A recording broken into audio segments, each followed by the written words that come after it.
هذا البرنامج برعاية مشفى فرمان. مشفى فرمان بكافة الاختصاصات: جراحية، تنظيرية، عظمية، نسائية، داخلية وأطفال. قامشلو، طريق الحسكة.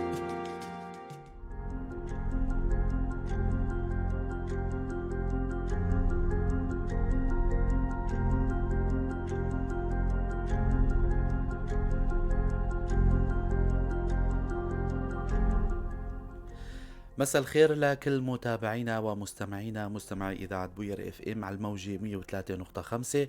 أهلا وسهلا فيكم بحلقة جديدة من برنامج صحتك بالدنيا. ضيفي بالاستوديو الدكتور خير الدين حسين، أخصائي بأمراض جهاز الهضم. نحن وأنتو خلونا نرحب بالدكتور لنبدأ حلقتنا. أهلا وسهلا دكتور فيك. أهلا وسهلا عماد وبكل المستمعين، أهلا وسهلا بكم. مستمعينا، للي حابب ينضم للبرنامج أو أي حدا عنده سؤال، فيكم تنضموا لنا عبر الرقم الأرضي 429 101. أيضا عبر البث المباشر سواء كنتوا برات البلد، أيضا بوير عربي، هاي الصفحة، صفحة الإذاعة. فيكم تنضموا أيضا لنا عبر الواتساب 093 82 80 81 4، أيضا رقمنا الواتساب. موضوعنا هو مهم كتير، وموضوع ربما يكون شائع كتير. رح نناقش الموضوع نحن والدكتور خير الدين. هو التهاب الكبد أو التهابات الكبد بشكل عام، أنواعه يا ترى شو هي، كيف بينصاب المريض، شو هي طرق التنقل، كيف بيتم العلاج والتشخيص، وكتير أمور وكتير أسئلة رح نناقشها نحن والدكتور خير الدين. بداية دكتور، التهابات الكبد يا ترى شو هو التهاب الكبد، ولو تحكي لنا عن عضو الكبد هذا وظيفته. مساء الخير للجميع، لك عماد ولإذاعة بوير ولكل الكادر والمستمعين والمشاهدين. لا، الحقيقة هو الكبد هو أكبر غدة موجودة في جسم الإنسان. الكبد يعتبر المصنع بالنسبة للإنسان، لإلنا كلياتنا. يقوم بوظائف تركيبية، يقوم بوظائف إنشائية، يقوم بوظائف تفريغية، يقوم بوظائف دفاعية، يعني وظائف جمة الحقيقة للكبد. الميزة الأولى. الميزة الثانية للكبد الحقيقة أنه ممكن نحن إذا مريض مو مثل الأعضاء النبيلة كالكلية والدماغ والقلب، العضو، هاي الأعضاء الثلاثة نسميها أعضاء نبيلة، إذا تأذى جزء منها الحقيقة ما نقدر نرمم، الجسم ما يقدر يرمم هالمنطقة المتأذية، فهون يصير تليف أو تندب بنسميه نحن. عكس الكبد، إذا نحن قصينا إنسان طبعا طبيعي، إذا عطينا نص كبده أو ربع كبده لشخص ما، أو أنه تأذى، أو إذا اضطرينا بسبب حادث أو أذية ما أنه استأصلنا نص الكبد يرمم نفسه ويعيد تشكيل نفسه. فبالعامية هيك بين قوسين يقولوا الكبد ابن حرام. فهو يرمم نفسه. نعم. وبنفس النسيج ونفس التركيبة للأمانة. تماما. الكبد مثل ما قلت هو عضو كتير كتير مهم بالنسبة للإنسان وبالنسبة لأنبوب الهضم يعني. نحن اخترنا موضوع الحقيقة أذيات الكبد كتير كتيرة، باعتباره هو الجمرك، باعتباره هو الوظيفة الإنشائية، التركيب الألبومين والعوامل التخثر والصفراء وأحماض الأمينية وإلى آخره.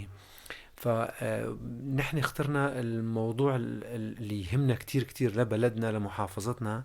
طبعا مثل ما قلت انه اصابات الكبد كتيرة، ولكن اللي ركزنا عليه هي الفيروسية. نعم. لماذا الفيروسية؟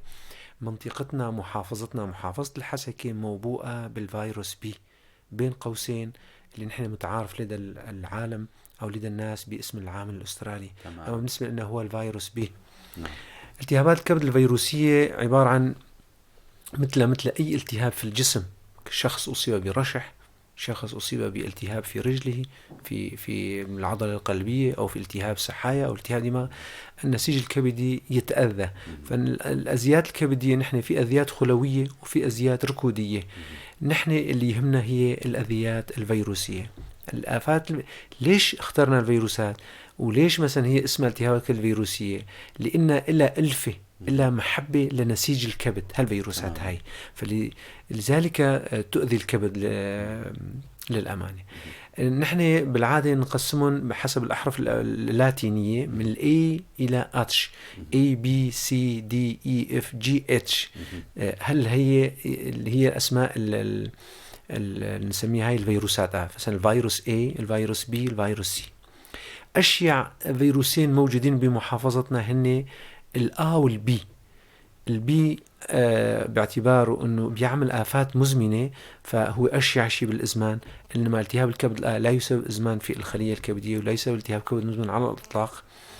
الفيروس الثالث اللي هو السي أيضا في بلدنا موجود، وعلى الأخص بصراحة محافظة دير الزور، واللي هو دير الزور والميادين والبوكمال هن مصابين، ولكن بسبب الهجرة الداخلية اللي صارت في الفترة الأخيرة في الآونة الأخيرة 10 سنوات الأخيرة ازدادت حالات التهابات الكبد المزمنة سي في بلدنا أيضا. التهاب الكبد أكثر ما يصيب الأطفال واليافعين. الأطباء الأطفال زملائنا بيعتبروها مثل كأنه قريب أو رشح، وللأمانة هو هيك، فبيعتبروه الرشح بالنسبة للأطفال عرضي، علاجه عرضي، الإنجليزي نقول له سيلف ليميتد، يعني محدد لذاته. يعني هالفيروس في كتير من الأحيان هالطفل هذا ينصاب بدون ما تحس فيه، ولذلك أحيانا ينتقل لأفراد العائلة الثانية أو للوالد للوالدة وما عم يحسوا بهذا الشيء. النمط الثاني اللي هو نمط البي، اللي هو كتير حاب أركز عليه، لأنه هو مثل ما يقولوا الأساس بالنسبة لنا. البي لأنه بيعمل إزمان، بيعمل التهاب كبد مزمن، ومع الأسف إذا تأخرنا في تشخيصه أو تأخرنا في كشفه ممكن يؤدي إلى ظهور تشمع كبد، ومع الأسف لا يوجد عندنا علاج شافي في بلدنا اللي هو زراعة الكبد. فلذلك نحن نلاحظ ونشوف مآسي الحقيقة إذا واحد منا يشوف مريض تشمع كبد كتير يتأثر في المنظر ويشوف الحالة اللي يوصلها المريض. الحالة الإزمان بالنسبة للبي هو قليلة كتير بصراحة، 3 إلى 5%. الفيروس الثالث اللي هو السي اللي بنخاف منه هو أيضا بيعمل إزمان، نسبة إزمانه كتير 80%، بيعمل التهاب كبد مزمن وهو قليل في محافظتنا. الفيروس دي لحاله ما يصيب الإنسان، بده الغطاء اللي هو الفيروس بي. إما الفيروسين مع بعض لازم يدخلوا نفس الشخص للإنسان لحتى الشخص يصاب بالدي، أو بالأصل يكون عنده الحامل هالفيروس بي ويكون الغطاء اللي هو المستضد السطحي للفيروس بي موجود لحتى هاد الفيروس دي ليتكاثر. بده الغطاء الفيروس بي لحتى. فعندنا نحن أذيتين، إما اثنيناتهم مع بعض يجوا، أو بالأصل يكون في بي وتراكب عليه الدي، إجا الدي وأخذ الغلاف تبع وهون، وعندما يأتي الفيروسين مع بعض الإصابة تكون أشد للأمانة. الفيروس إي بيصيب الحوامل أكثر شيء، نسبة خطورته كتير وفيات عند الحوامل 20%. إذا أصيبت فيه 100 امرأة حامل 20% بيتوفوا للأمان. بقية الفيروسات حتى هي لساتها مجهولة وقليلة ونادرة عالميا وليس في بلدنا فقط. هاي بالنسبة للفكرة عن الفيروسات. فاتتني شوي فكرة أنه الفيروسات عبارة، مشان حدا إذا بده يتساءل، الفيروسات هي كائنات دقيقة لا ترى بالعين المجردة، إنما ترى بالمجهر، وهي كائنات في خارج جسم البشري غير حية، لا تستطيع أن تؤذي، فقط عندما تدخل الجسم البشري تصبح مؤذية وتتكاثر وتؤذي النسيج الكبدي. تماما. دكتور، حكيت لنا عن الأنواع وأصناف، ربما خلينا نسميها أصناف أو أنواع. دكتور، الأعراض اللي بتظهر على المريض، يا ترى كيف أو كيف تكتشفوا أو عندكم بالعيادة أو الفحص السريري أو المريض اللي بيبين عليه الأعراض؟ شو هن الأعراض السريرية اللي بتبين على المريض المصاب؟ التهابات الكبد الفيروسية ممكن تأتي غير لا عرضية، ممكن تكون في جزء كبير منها لا عرضية، يعني ممكن يكتسب الإنسان الفيروس والإصابة تحدث دون أن يدري فيها المريض، يعني بتجي نسميه نحن بشكل مخاتل، يعني لا بدون عرضي. الشكل الثاني اللي الوصفي له التهابات الكبد الفيروسية بيجي بثلاث مراحل. المرحلة الأولى أو 3 أطوار خلينا نسميها. الطور الأول اللي هو نسميه الأعراض التي تشبه الإنفلونزا، يعني بيسموها أعراض فلو لايك. أعراض الإنفلونزا تماما ما فيك تميزه بين فيروسات التنفسية حتى مثل الجريب أو رشح أو الزكام العادي الموسمي. فبتأتي بأعراض وهن، تعب عام، آلام عضلية، آلام مفصلية، نقص شهية، ممكن يصير عند المريض إقياءات، ممكن إسهالات، ممكن تصير آلام بطنية، آلام مفصلية مثل ما قلنا اللي نسميها أعراض قريب تماما، حتى عطاس ممكن. فهي نسميها الأعراض العامة. حرارة 1 إلى 1.5 درجة الحرارة تجي. نعم، هي الأعراض العامة نسميها. فأعراض الطور الأول هي الأعراض اللي تشبه الأعراض الفيروس الإنتانية مثل الرشح والقريب. الطور الثاني اللي هو إذا حدث يرقان لدى المريض بنسميه الطور الركودي أو الطور اليرقاني. هنا يظهر على المريض اصفرار على صلبتي العينين وعلى جسم المريض، ويلاحظ بأن بول المريض غامق تماما. فهو اسمه الطور الركودي. الطور الثالث اللي هو طور الشفاء، هنا تكون الأذية حدثت وبدأ النسيج الكبدي يتخلص من الفيروس ويميل إلى طور الشفاء اللي هو الشفاء التدريجي طبعا. فثلاث أطوار: الطور الفيروسي، الطور الركودي، طور الشفاء. فهاي بالمجمل لا عرضي، أعراض. وفي شكل آخر نحن مخيف لنا هو كتير كتير بنسميه التهاب الكبد الخاطف. ممكن يجي المريض بهالأعراض هاي تماما. التهاب الكبد الحاد اللي ممكن يسوي لي، طبعا الحاد هو اللي بيسوي لي التهاب الكبد الخاطف. التهاب الكبد الخاطف هو اختلاط خطير لالتهاب الكبد، التهابات الكبد الفيروسية ممكن تحدث بسبب الأذيات الأخرى. بس حديثنا هو الفيروسية. أشياء فيروس هن بيساوي هن البي والسي ثم الآ. فالتهاب الكبد هو يعني عرض خطير يظهر. طبعا لازم يكون كبد المريض سليم لحتى نقول هذا تشخيص التهاب الكبد الخاطف. ما يكون في أذيات قديما سببه هو هالفيروس هذا اللي عم نحكي انه هالفيروسات، باعتبار نحن في صدد الفيروسي. يكون الكبد المريض سليم، ما كان عنده أمراض كبدية مستبطنة قديما، اجى هالفيروس وعمل لي الفيروس كل 1000 شخص يصاب فقط واحد منهم بالألف واحد يصير عنده التهاب كبد خاطف أو التهاب الكبد الصاعق نسميه. هنا يعني الكبد يحدث فيه صدمة، يصير إفلاس كبدي، يتظاهر يرقان تدريجي. الطور الركودي يمتد اللي حكينا عنه، تزداد الأعراض اليرقانية، يتطاول عنا بعض المخبريات. تحليل مخبري هذا معيار أساسي فيه، نسميه نحن زمن البروثرومبين أو البي تي الآي ان ار. الشيء الثالث اللي لازم يظهر عنا هو اسمه اعتلال دماغي كبدي. اعتلال دماغ كبدي من الاسم يعني اعتلال دماغ، يعني الدماغ يصبح معتلا مريضا بسبب الأذية الكبدية اللي تحدثت. نعم، لأنه ما عاد في جمرك مثل ما حكيت بأول اللقاء. الكبد هو الجمرك اللي بالنسبة لنا ما بيخلي السموم المواد السامة تذهب إلى الدماغ لتؤثر عليه، سواء كان في تثبيط الجملة العصبية المركزية أو كان في هيجانها أو إثارتها. يعني التهاب الكبد الخاطف في الفيروس 1 بالألف، في البي والسي 1%. كل 100 شخص بيصير عندنا واحد. والحمد لله إنه شيء مهم إنه يعني نسبة قليلة بصراحة. أنا خلال مارستي خلال 15-16 سنة التهابات الكبد ولا مريض دخل عنا بالتهاب الكبد الخاطف. التهاب الكبد البي للأمانة هناك حالات نحن عم نشوفها باعتبار محافظتنا مثل ما قلت موبوئة بهالفيروس هذا. دكتور، لنحكي دائما بأي مرض ما بنحكي الأسباب. يا ترى شو هي الأسباب اللي تؤدي أو طرق العدوى خلينا نحكي فيها مثلا اللي بينعدى منه المريض؟ مثل الأمراض الإنتانية دائما وأبدا بيضل عندنا المستوى الاجتماعي والاقتصادي يعني يلعب دور كتير كتير كتير في نقل الفيروسات والأمراض المعدية بشكل عام. يضل عندنا الوعي الصحي والوعي الاجتماعي والحالة الاقتصادية بصراحة تتدخل كتير كتير في الحالة.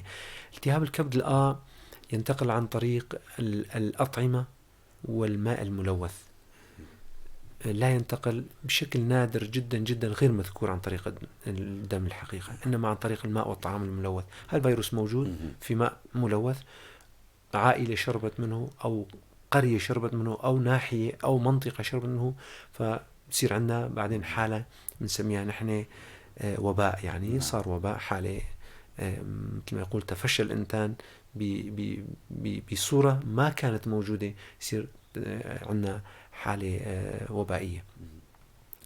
الفيروس بي عن طريق الدم ينتقل، البي والسي عن طريق الدم. أشياء 3 طرق لنقلهم هن وخاصة البي، خاصة البي من الأم إلى الجنين، نحن نسميه الانتقال العمودي، نعم. وهو ما يتميز به بلدنا سوريا. سبب الأشياء لانتقال الفيروس به من الأم إلى الجنين أثناء الولادة، سواء كانت ولادة طبيعية أو بالقيصرية لا يختلف، نعم. النسبة لا تختلف.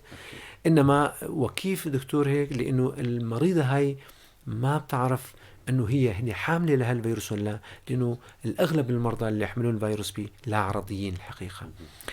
فهون بينتقل من الأم إلى الجنين أثناء الولادة، يختلط دم الأم مع دم الجنين فيصير انتقال. لذلك نحن ومنظمة الصحة العالمية طبعا مو نحن أصدرت قرارا من بين الأشخاص أو المجموعات التي يجب واجب يعني إجباري التي نستقصي عن العامل الأسري الفيروس بي، هي كل امرأة حامل يجب أن يجرى لها العامل الأسترالي أو المستضد السطحي للفيروس بي طبعا.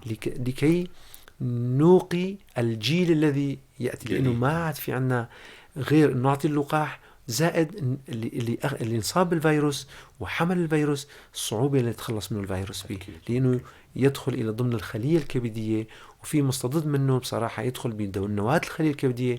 يعني طالما هذا الإنسان على قيد الحياة يبقى هل المستضد هذا ضمن الخلية الكبدية. فصار عندي بدي أنا أخلق جيل خالي من هالفيروس هذا بهالطريقة اللي هي المناعة. فنحن دائما أي امرأة حامل نجري لها العامل الأسترالي اللي هو الفيروس بي. النمط الثاني هو نقل الدم ومشتقاته، سواء كان دم، سواء كان بلازما، سواء كان دم كامل، سواء كان انه الصفيحات الى اخره. فنقل الدم ومشتقاته. 3 الوخز بالإبر. الوخز بالإبر، الوشم، نعم. وهي هلا حاليا موضة العصر. نعم. الوشم اللي هي أحد طبعا مع الأسف مدمنين المخدرات، أغلبيتهم بنفس السيرنج من وريد لوريد. فهذا كتير. بالمناسبة نسبة شكة الوريد الفيروس بي، تصور إذا أخذنا 100 شخص، أخذنا إبرة في شخص مصاب، شكينا هذه الإبرة في مريض مصاب، نعم. وأجينا وخزنا هذه الإبرة ل100 شخص سليم، نسبة الانتقال 30%. 30 من هالأشخاص راح يكتسبوا الفيروس، 70% ما يكتسبوا. بس 30% نسبة منيحة. طبعا. ثلث المرضى هدول كارثة. نعم. بينما الفيروس سي 3%. إذا نفس هالإبرة فيروس سي أيضا أخذنا دم إنسان نوخز فيه وحطينا 100 واحد تاني سليم، نعم. الفيروس سي تمام. هون 3%، يعني 97%. هاي الحمد لله رب العالمين نسبة كمان قليلة. 3 أشخاص من فقط رح يصير عندهم يحملوا الفيروس سي. ال HIV اللي هو الفيروس نقص المناعة المكتسب أو بين قوسين الإيدز، نسبته 3 بالألف، لسه على أقل. طبعا كل 1000 شخص 3 بينتقل منه، لكن أخطر بكتير من الفيروسين البقية اللي النهاية بتكون أخطر. يعني دكتور، عامل الخطورة من شوي ضمن سياق حديثكم ذكرتونا أنه إنذاره سيء بمراحل معينة أو نوع من أنواع هالفيروسات هي مهددة بالحياة ربما تكون. يا ترى عامل الخطورة للإصابة بهالفيروسات كل نوع على حدة، يعني فيروس A B الفيروس للأمانة لم يذكر أنه فيه عامل الخطورة، سواء كان نقص مناعة أو مريض يأخذ أدوية. ما في، عبارة عن مثل ما قلت هو المستوى الاجتماعي أكثر. التلوثات هي أكثر شيء بصراحة. بينما البي والسي كتير مهم فيهم. البي والسي خاصة الآفات المزمنة اللي مثلا مرضى القصور الكلوي المزمن، مرضى المجموعات اللي في عنها خطورة، المرضى المدمنين، اللواطة كتير مهمة. هاي النزلاء والسجناء اللي فيها أماكن الحشد. كل شيء في مكان حشد هذا معرض لأنه يصير في عندهم يتفشى الوباء بيناتهم، يصير انتشار سريع. المرضى اللي يتناولوا المضادات الانقسام، يعني المضادات العلاجات الكيميائية لمرضى السرطان، هدول كتير عوامل خطورة لهم كتير مهمة. عندي بعض الدول تصنف من العوامل الخطورة العالية، خاصة الدول الإفريقية رقم 1، الصومال وأريتريا وهذول، بما فيهم نحن بالنسبة لبلدنا سوريا تصنف من البلدان المتوسطة الانتشار 2-8%. هن يقسموها بأقل من 2% اللي هن أمريكا الشمالية والمكسيك وبريطانيا وهذول. البلدان المتوسطة الانتشار للفيروس بي طبعا هن 2 ل 8% اللي هي آسيا وهالمناطق هاي، واللي أكثر من 8% مثل ما الصومال والدول الأفريقية إلى آخره. الحالة السي منتشرة في مصر كتيرة كمان أيضا كإقليميا مثلا. سي ثلث سكان مصر لديهم الفيروس سي إيجابي، فلذلك هم شاطرين كتير بعلاجات الفيروس سي، ولديهم مراكز زراعة كبد في مصر. يوجد مراكز زراعة كبد نتيجة الإصابات بسبب الإصابات الكثيرة وبسبب الإزمانات اللي تصير عنده، يعني آفة مزمنة وصل التشمع كتير. فهون كان الدكتور خير الدين، أنتم كأطباء كيف بتشخصوا الحالة أو النوع الفيروس؟ الوسائل التشخيصية عندكم سواء كان سريرية أو مخبرية؟ أنا مثل ما قلت في بداية اللقاء إنه طبعا هو فحص المريض أهم من كل شيء، ونحن عم نحس إنه أحيانا في مو جائحة، خلينا نقول وباء يصير أحيانا. وباء يصير عندنا. نحن عم نلاحظ من خلال مراجعينا إنه يعني عم نلاحظ إنه في هجمة، في فورة يعني.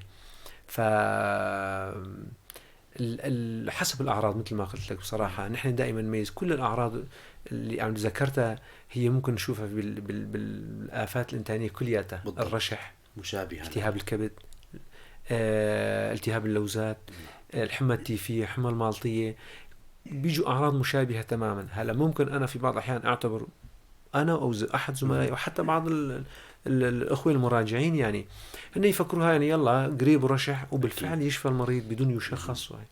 لكن الأعراض الأهم شيء هي الوهن، تعب العام. و40% من المرضى ما بيصير عندهم يرقان. 60% ما بيصير عندهم يرقان، 40% بيصير عندهم يرقان.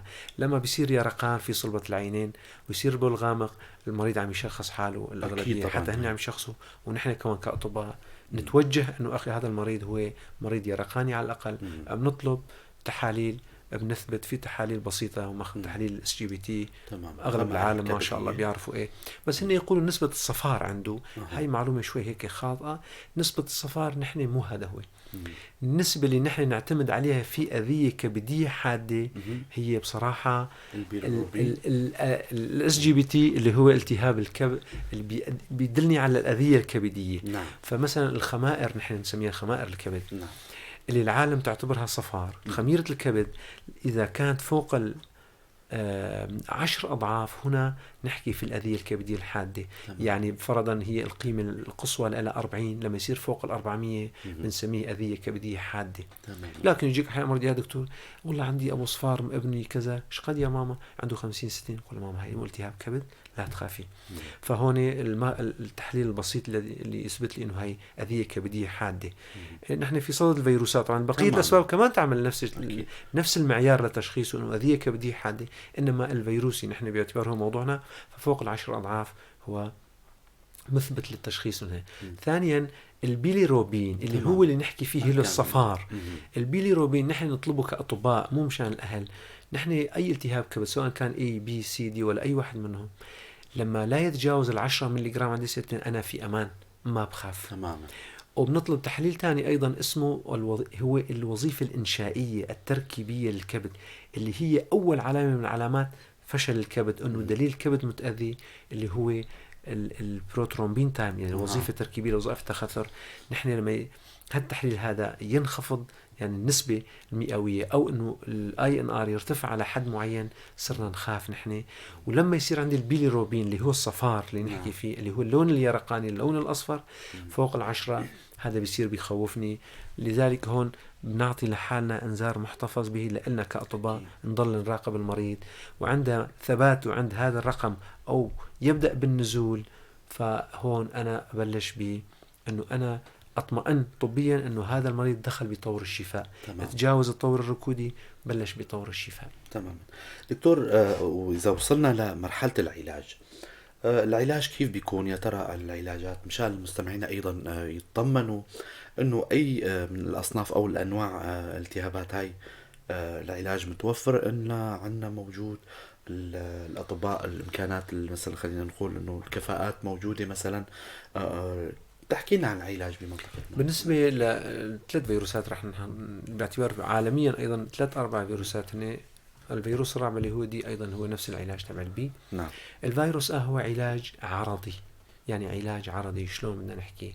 يعني المريض اجى عليه حرارة، بننزل حرارته بالكمادات، بنعمل له نفرع المريض الأماكن الثانيات، نحط له كمادات.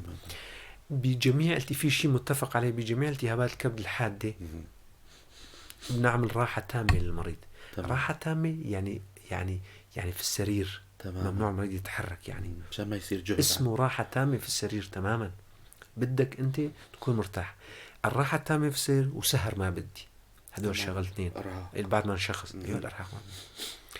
بالنسبة للالتهاب الكبد لا 99% مثل ما قلنا 99 يعني بالألف واحد منهم فقط هو اللي انا حكيت انه هي. فال999 شخص علاجهم علاج عرضي. مريض إقياء تعطي مضاد إقياء، مريض واهن تعطي مقويات منشطات عامة. في حالات نادرة أو مو حالات نادرة، في حالات لما المريض عنده إقياءات وعنده إسهالات ممكن أنه نفتح له وريد يعالج وريديا لمدة يومين ثلاثة لتتحسن شهيته شوي ولتخف الأعراض الناجمة عن الفيروميا. تحسين حالة عامة. علاجه إذن محدد، هو فيروس محدد لنفسه. نعم. شفاء تام. نعم. ويعطي مناعة دائمة. يعني الشخص الذي أصيب بالفيروس وشفي منه لا يصاب مرة أخرى فيه. ممتاز. طالما هو عايش على قيد الحياة. بس بالتهاب الكبد لا أحيانا في هجمة بنسميها النكس. ممكن ينكس المريض نكسة واثنين وثلاث، يعني انتكاسات. يعني يرجع دكتور. مراحل بعيدة دكتور ولا قريبة؟ أسابيع لأشهر. يا دكتور أنا ابني الحمد لله وصل لل50 وتابعته، وبعد أسبوعين ثلاثة شفت المريض كمان دكتور صفر. كمان يا دكتور صارت خمائر وكانت 40 وصارت 500. فهي اسمها ريلابسينج نكس. واحد. ولكن القاعدة هو الشفاء التام. أيضا على الرغم من النكسات القاعدة هو الشفاء التام. الشيء الآخر ممكن أحيانا الطور الركودي، اللون اليرقاني. نعم. الطور اللي يصير فيه المريض الأصفر ممكن أحيانا يطول عند المريض التهاب الكبد نعم. 2 ل3 أسابيع. وأحيانا نضطر نعطيه، طبعا هاي حسب الأطباء لا يجوز الأهل من عندهم طبعا، نعطيه شوط قصير من الستيرويدات بنسميها الكورتيكوستيرويدات. فهون أدوية خاصة للأطباء الهضمية حصرا. مو الأدوية خاصة لنا، توقيت الإعطاء العلاج هو خاص بطبيب الهضمية أنه يقرر حسب حالة المريض.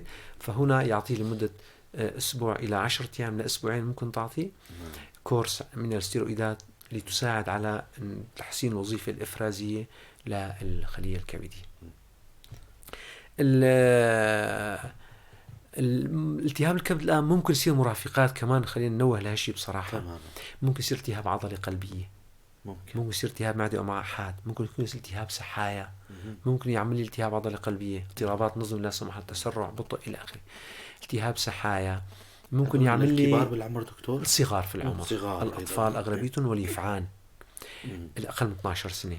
الإنذار عند الالتهاب الكبد عند الكبار إنذاره أسوأ من عند الصغار. نعم. يعني إصابة شخص كبير كهل بالغ بالتهاب الكبد أسوأ من الإصابات الصغار. الجيلان باري ممكن يصير عندنا أيضا. تناظر عصبي ممكن يصير عندنا بصراحة. يعني الإصابات المناعية خلينا نقول الأشبه بالأمراض المناعية. الفيروس اللي هو شاغل الشغل الشاغل حتى بلدان العالم الدنيا كلها. سنويا في عندنا 3 مجموعات عالمية عم تتابع الفيروس بي والسي بسبب الإزمان والإصابات تبعه. فالجمعية الأمريكية لأمراض الكبد نسميها نحن الجمعية الأمريكية لاضطرابات الكبد أو لأمراض الكبد الفيروسية واحد. وفي عندي الجمعية الأوروبية لأمراض الكبد، وعندنا الجمعية المحيط يعني آسيا والمحيط الهندي. هدول نسميها 3 مجموعات بالدنيا هي تتابع الفيروس بي سنويا. ويعقد هذا الإيزل واحد منهم سنويا. تعقد الجلسة اللي هي عبارة عن 3 إلى 5 أيام لأسبوع. جميع المستجدات وكل وسائل التشخيص وما يتعلق بالفيروسين بي وسي، ويضعوا القواعد الناظمة للعلاج. يعني ما يصير أنا أجي من عندي أعالج هذا التهاب يا دكتور. كتير مرضى يجوا دكتور أنا عندي هاي وبدي أخلص منه. يا دكتور ما في علاج، أنت قلت في فيروس. ففي قواعد ناظمة بيحطوا لنا إياها سنويا، تعقد في عاصمة أوروبية كل سنة. أبدا في عاصمة في عاصمة من العواصم الأوروبية، ويضعوا لنا القواعد الناظمة للتشخيص، للعلاج، للمتابعة، كل كيف بدك تمشي، لأنه لأهمية هذا الفيروس وخاصة ولأهمية الكبد بصراحة. فالبي اللي هو عندنا ببلد نقل محافظتنا، الشيء الكويس فيه ما يعمل إزمان كتير أكيد. لكن المرضى اللي يصير عندهم إزمان مزعجين، له العلاج لفترات طويلة.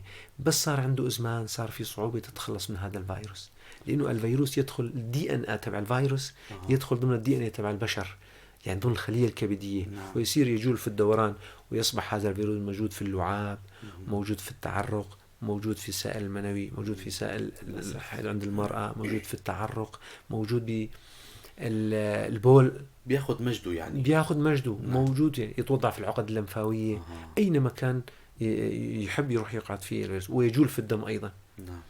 لحسن الحظ أغلبية مرضاين اللي كشف عنده العالم الأسترالي هن فقط بحاجة لمراقبة، غير ليسوا بحاجة إلى العلاج.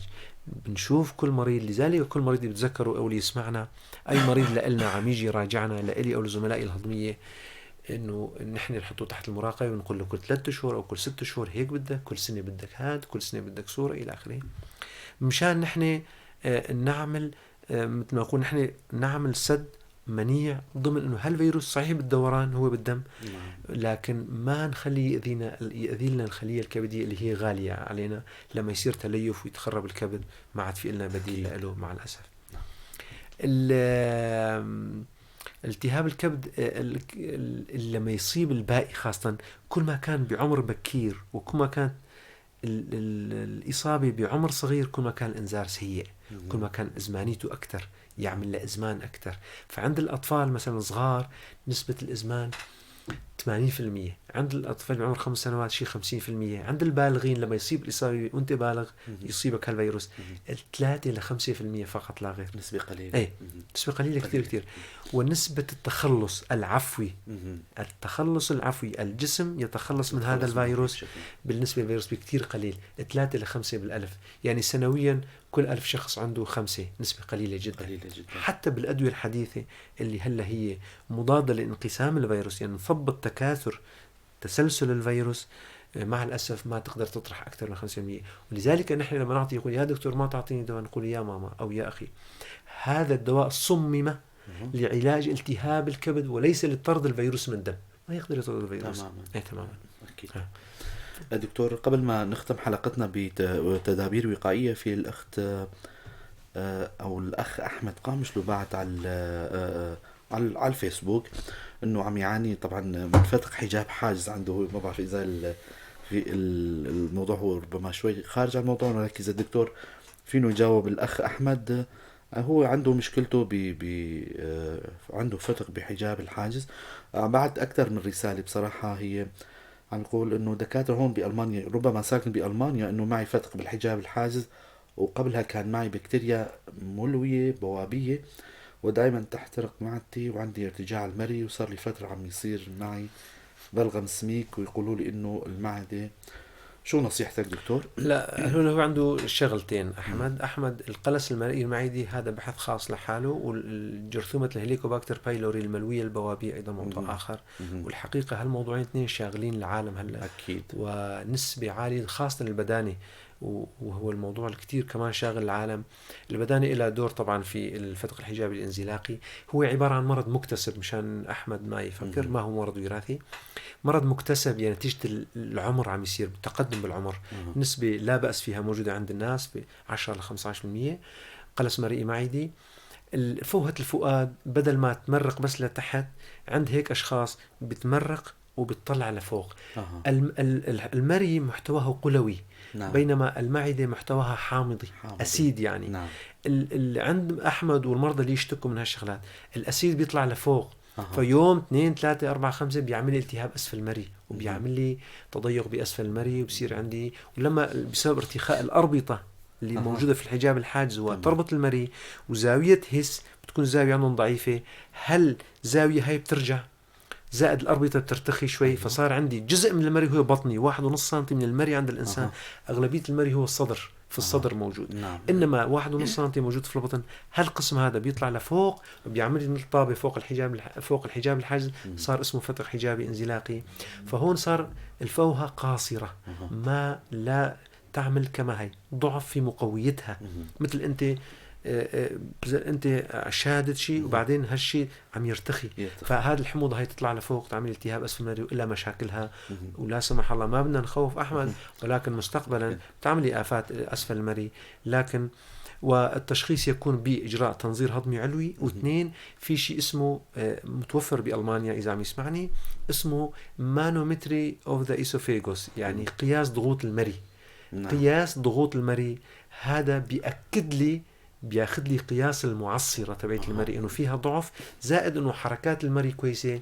هون اذا اضطرينا وحطينا ببالنا وكان الفتق الحجابي اكثر من 5 سنتي، او الاعراض لا تستجيب على الدواء، او تحتاج الى جرعات كبيرة من الدواء، المريض لا يحبذ، يعني لا يستطيع يا دكتور 4 5 حبات وصار طول عمري ما اقدر اعمل عملية، هي استطوابات العمل الجراحي. ولكن لا يجرى العمل الجراحي للفتق الحجابي الانزلاقي قبل أن يجرى له قياس ضغوط المريء. تماما. يجرى متوفر عندهم متوفر أكيد قياس ضغوط المريء. اسمه علاج 2 من العلاجات، علاج الدوائي هو علاج فيه يأخذه مدى الحياة ولكن لا مشاكل الأدوية أكيد. ممكن أحد العلاجات الحل الجذري له للفتق الحجاب الانزلاقي هو العمل الجراحي التنظيري. تنظيري مو عن طريق المنظار، إنما ثقبة 2-3 مثل ما شيل المرارة بالمنظار، ونسبة النكس فيه تقريبا تصل ل 40%، لكن 60-80% نسبة النجاح والمريض يتخلص من الأعراض. أكيد الأخ أحمد أكيد هو بدين ربما حسب الأعراض أكيد تمام. والبدانة عامل مؤهب لحدوث القلص المرئي المعدي، يرفع الضغط، كل شيء يرفع الضغط داخل البطن بيأهب للشيء هذا. تماما. دكتور رح نختم لقائنا بتدابير وقائية لمرضانا لمستمعينا عفوا، ورح نختم حلقتنا. بالنسبة لي ودائما عم قولها وأكثر مرة، بتمنى النظافة الشخصية والنظافة اللي تبلش من الشخص، بعدين من يعني فرد في العائلة، بعدين العائلة، وهيك رح تصير المجتمعات نظيفة. التركيز كتير بالنسبة للستات البيوت على إنه غسل الخضار والفواكه، ويعني الطبخ ضمن الأصول، خلينا نقول ضمن أصول تعقيم وليس التطهير. نعقمه بشكل كويس، غسلها الخضار خاصة، لأنه بكرر إنه دائما أحكي الملاحظة أغلبية خضارنا مسقية بمياه المجارير. فهي كتير مهمة كتير إنه الستات البيوت غسل الخضار والفواكه بشكل جيد بالماء والصابون، غسل اليدين وخاصة الأطفال بالمي والصابون، وخاصة الأطفال الصغار لما يطلعوا من المرحاض. أشياء سبب الانتقال الالتهاب الكبد الآب بين الأطفال، وهالطريقة هاي الطفل يطلع ما يعرف، يحط إيده بالتم ويكون فيروسات موجودة ونقلها فم براز يعني. إيه. فالمسؤولية المياه بصراحة هي مو مسؤولية نحن، مسؤولية الجهات المسؤولة والمختصة، وبتمنى يكونوا دائما مياهنا معقمة. الطعام نحن طبعا والمطاعم وهي دائما بنركز. 2 بتمنى انه عدم استعمال السرنجات الا من قبل شخص واحد ولمرة واحدة مشان ما ننقل فيروس بي. بتمنى كل امرأة حامل تعمل العامل الأسترالي ولو مرة واحدة بحياتها على الأقل، نتأكد كل امرأة حامل. 3 بتمنى انه الأطعمة يكون طهوها بشكل جيد، وخاصة مشان الأمراض الثانية ايضا أكيد. مثل الحمى المالطية، مثل الحمى تيفوئيد والى آخره. بتمنى انه اماكن اللي فيها حشد كتير بنحمي حالنا نتجنبها.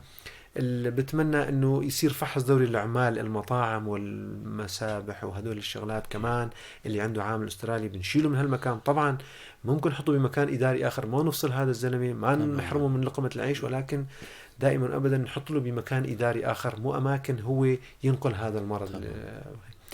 ويضل عندي بتمنى انه اذا الشخص كمان كشف عنده العامل الاسترالي او الفيروس سي، بتمنى ما ينام عليه، يعني ما يقول معلش وما في شيء، انا من 20 سنه كان كذا، ما بتمنى هي. هذا الحكي طبعا مو انه مشان يراجعوا العيادات، وانما مشان صحتهم، لانه نحن مشان نوقف، والحمد لله في ادويه متوفره للبي وسي، وحتى السي صار في عنده علاجات شافيه للفيروس سي. وبالنسبة للبي كان في ملاحظة تانية كنت حابب أقولها إذا تذكرتها. بالنسبة للقاحات تمام. بتمنى من الأمهات أنه التركيز على اللقاحات الأطفال. هن 3 لقاحات وما في شيء يمنعني من هذا الفيروس غير اللقاح. لحتى نخلق جيل خالي من الفيروس بي يجب أن نلقحه لقاحات نظامية، لأن نسبة اللقاح تصل إلى 98%. 95 ل 98% من الأطفال اللي ياخدوا أو حتى البالغين يتمنعوا ضد هالفيروس. بعدين إذا أنت نقلت دم شخص عنده الفيروس بي وتحطه تنقل لشخص كان ما عاد يصاب بهذا الفيروس. ومن نداء آخر لبنوك الدم وأماكن نقل الدم، رجائي الخاص الفيروس بي وسي يجروا عليه تحاليل قبل أن يتم نقلها إلى مريض سليم. هذا المريض كان بده دم لسبب ويصبح مريض كأنك يعني إذا قتلت هذا المريض تقتله أحسن أفضل من أن تنقل له هذا الفيروس، لأنه موت تدريجي في بعض الأحيان وليس في كل الأحيان. ونحن كأطباء هذا المتوفر عندنا. طبعا عندنا موجود الفيروس بنوع من الإبر موجود في دمشق، والباقي الأدوية متوفرة مثل دمشق مثل أوروبا مثل الدواء متوفر الجيل الخامس من أحدث الأدوية من التهاب الكبد. وأيضا أدوية التهاب الكبد الفيروسي أدوية وطنية موجودة ومتوفرة. بنهاية اللقاء بتشكر كتير الدكتور خير الدين حسين أخصائي بالأمراض الهضمية على هالمعلومات القيمة وتخصيص وقتكم لمستمعينا. أهلا وسهلا بكم وأهلا بكل المشاهدين وكل المستمعين، مع تمنياتي لهم بالصحة ودوام العافية. شكرا لكم. بشكر زملائي بالكنترول والبث المباشر هيلوز ولورين. كنت معكم أنا عماد خلف من وراء الميكروفون. بتضلوا بخير وسلامة للأسبوع الجاي.